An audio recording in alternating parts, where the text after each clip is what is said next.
How does a model railroader choose a railroad to model? Well, a lot of it has to do with your childhood. Your childhood leaves an impression on you.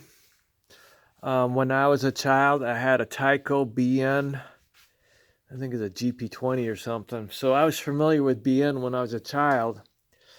And then when I got older and then I wanted to model trains, orange happened to be my favorite color when I was a child. And because BN and Santa Fe merged, we ended up with these Heritage Ones. So this, back in the year 2000, when I was getting ready to do a layout, BNSF had the Heritage 1. They also had a Heritage 2, but I happened to see these Kato -9s at a local hobby shop. So I got involved with BNSF, and it's really good because there's lots of different options. Santa Fe actually has the most different types of locos compared to BN. So when BN and Santa Fe merged, there was just a huge amount of different types of locos. And you want to consider the fact, if you're going to model something, are the models available? And if you want to paint locos, are the decals available? And BNSF is one of the top railroads to model. It's not just because of that, but that's not the reason why I chose it, but because I happen to like the color orange, and I was familiar with BN as a child. So, and then my son, living here in Michigan, CP used CSX tracks to go from Toronto to Chicago. So he was 5 years old in 1997 when we started videoing trains. So when I asked him what he wanted to model, of course he chose a CP. So all these locomotives down here, they're CPs. Okay, CPs, most of them. And because CP bought a bunch of different railroads, they bought Soo Line and they merged the Soo Line. He has the option of having some Soo Line too. See, it's a Soo. So he has a lot of different options too. And then if you're a person who wants to choose to model NS, it depends on what year. NS was Southern and Norfolk and Western. They merged, become NS. But today, most of the locos are black, unless you look for a heritage unit or some of the other special units. But to me, the NS is hard for me to distinguish different model types or different types of locomotives because they're all black. And you can't see any shadows and stuff when they go by. They just look like black and white. So here's it consists of 4 different NS locos. If you go by really fast, can you pick out what different types of locos they are? It's hard to distinguish them. Like this right here is a C30-7. This is a SD80. This is a SD60. Then this is a SD40. Okay? So that's kind of the reason why I really didn't get into NS that much. I have a few of them.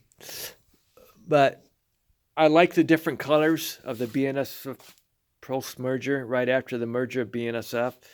There's lots of different colors, lots of different old locos. I like the old locos. CSX, because I'm in Michigan, CSX does most of the tracks. There's NS and CSX in Grand Rapids at the time, 20 years ago when I started videoing, but now NS sold off to Elkhart Railroad or something. Now they keep selling off. But anyway, back then CSX had this paint scheme. It was called Bright Future, whatever. I didn't really bond with it, so I have one CSX loco, but I did like the older. When I was a kid, I remember these. These are beautiful. I don't know why they ever stopped with that. So because they weren't doing that paint scheme, the chassis, I didn't really get into it. And then because I have a large layout, I can do other different railroads. Like I really like the Montana Rail Link branch line locos. And I have lots of different types of those. And then because we go to Lansing, Michigan, there's Trowbridge, where GTW, which is basically CN, goes across the CSX. So we'd go there and video trains also. But my son chose not to do CN, so that gives me the option of doing CN. I have lots of different types of CN locos that we've seen. And let me pause. And see, the plan was, this layout was almost 25 years old. When my son was in school here at home, I was buying locomotives for him. And the thing was, when he grew up, after he went to college, he's going to have his own place and his trains, his locomotives. And about 25% of the freight cars he would get, they were going to go from my house to his house, but that hasn't happened yet. Like I said, he's 32 years old. I don't know if it's hard for young people to acquire homes. But anyway, I wanted one Sioux, one CP, just for myself to keep.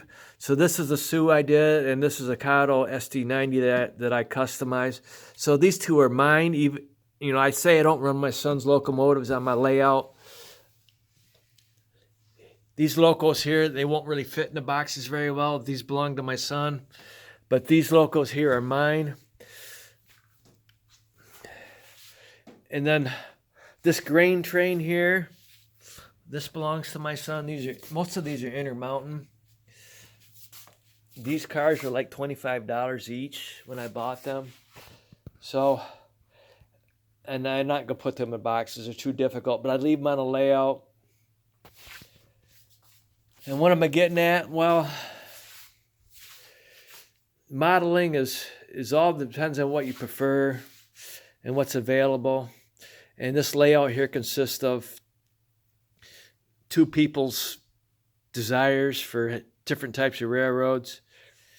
And my son doesn't have his own house, so his stuff is here too.